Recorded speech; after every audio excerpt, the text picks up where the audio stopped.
best entertainment on the earth. Tune in for Comics with Perch. Hey everybody, this is Perch. And did you read Dark Ages? This was a Marvel's big event. It was actually hyped on Free Comic Book Day, and Marvel made a bit of a big deal about it then. And then it got delayed. And then on top of that, somewhere along the line, Tom Taylor, who was the writer for Dark Ages, I believe got an exclusive deal or got a higher profile at DC. I'm pretty sure I got an exclusive deal, but now somewhere in the back of my mind is like, is that correct? I don't know. But anyway, he got sucked more into DC, and Marvel seemed to almost deprioritize the book to some extent. It felt from the Free Comic Book Day like this was going to be a huge, huge deal. They had one of their Thunderbreakers or whatever it was, artists on it.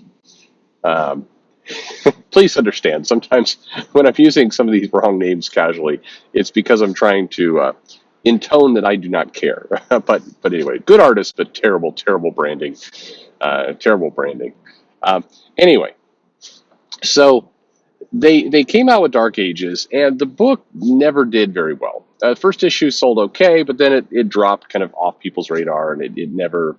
It certainly wasn't a big summer event, and it was kind of this mini series out of nowhere there, and it didn't move the needle like Marvel hoped it would. Now, Tom Taylor almost simultaneously announced at DC the Dark Knights of Steel, which was kind of medieval superheroes, which wasn't the same concept. Dark Ages was that the electricity went off, and how would that affect the Earth and the heroes there, and Apocalypse shows up to the scene, etc. But Dark Ages, Dark Knights of Steel, you could see some similarities. Same writer, some of the same concepts of heroes having to make do with other things, and roles swapped around.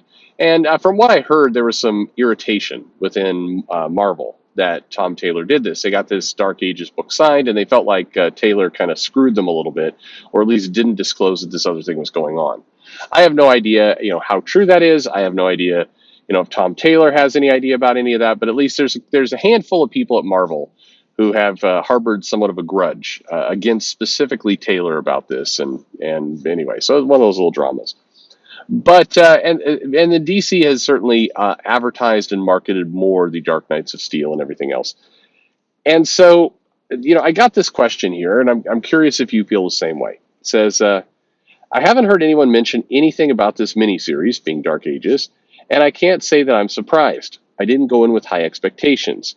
Hell, if Apocalypse wasn't billed as the big bad, I've never read it at all. The opening did not wow me. I understand that I'm a stickler for the continuity of cosmic beings, especially since they appear so infrequently. It shouldn't be hard to maintain, but seeing the Living Tribunal battle some new random bad guy, but be unable to destroy it so he just leaves it on Earth made no sense. But I wanted to see Apocalypse, so I soldiered on. At this point, I probably should state some spoilers are coming. If you didn't read Dark Ages, or you were waiting for trade or whatever else, we are going to talk about some spoilers in that book. So the mail continues. When it became clear that this was a poorly characterized, mustache-twirling villain Apocalypse rolling out the tired trope of using the Purple Man, I stayed strong.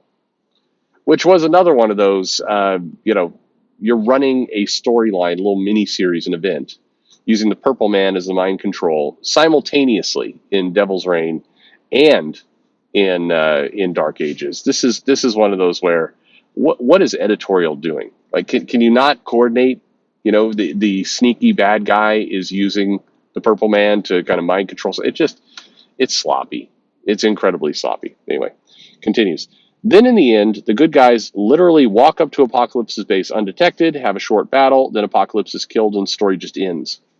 So what was the point? A 6-issue miniseries set in an alternate Earth that doesn't do anything new with any characters and ends with the good guys winning.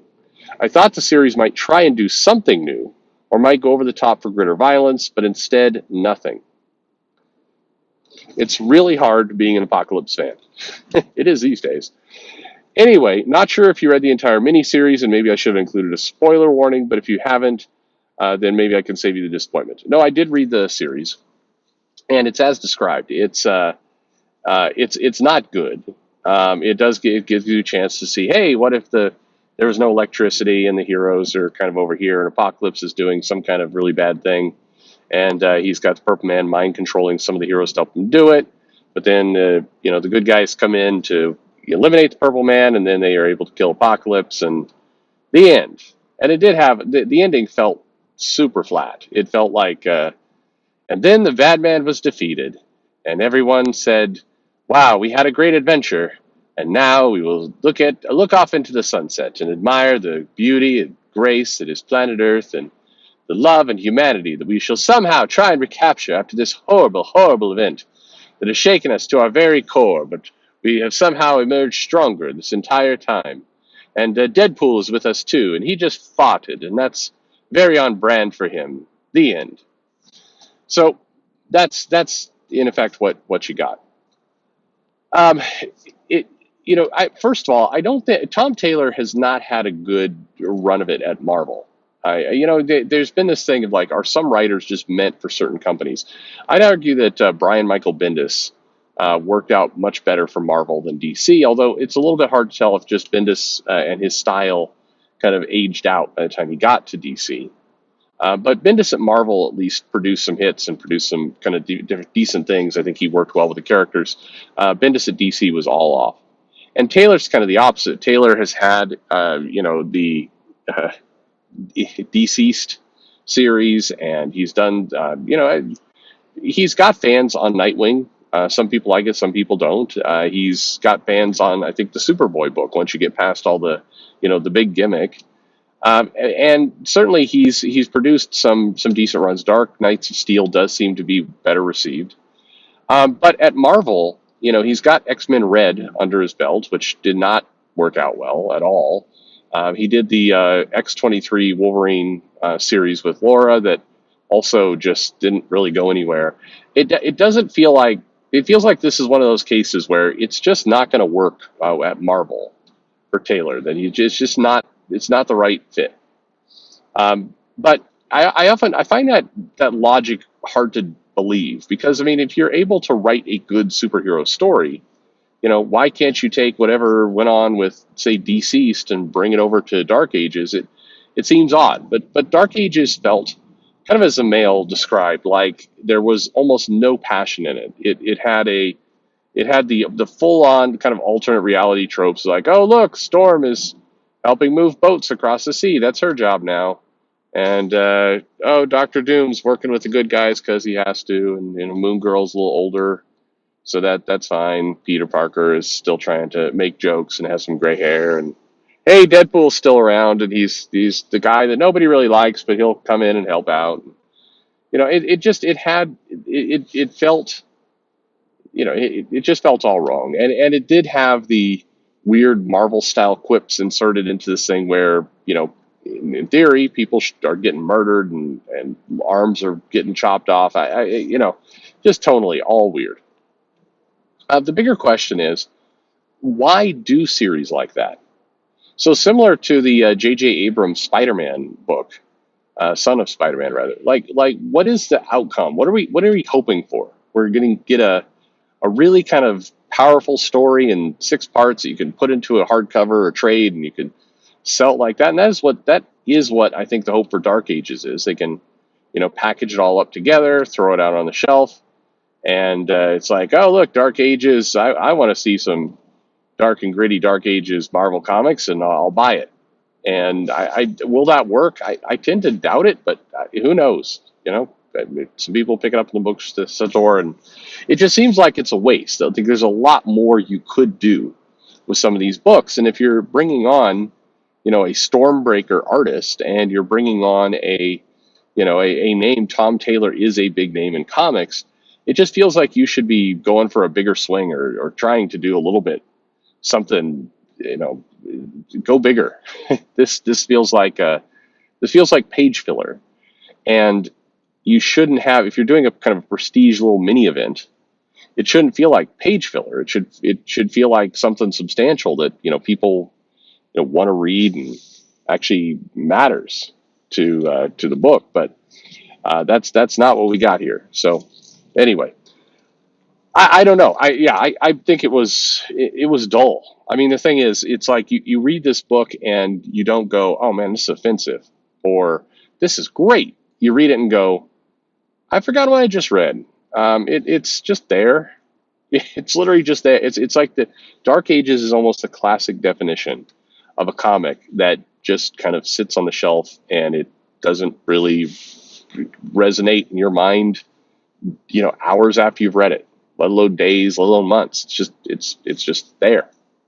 There's nothing in that book.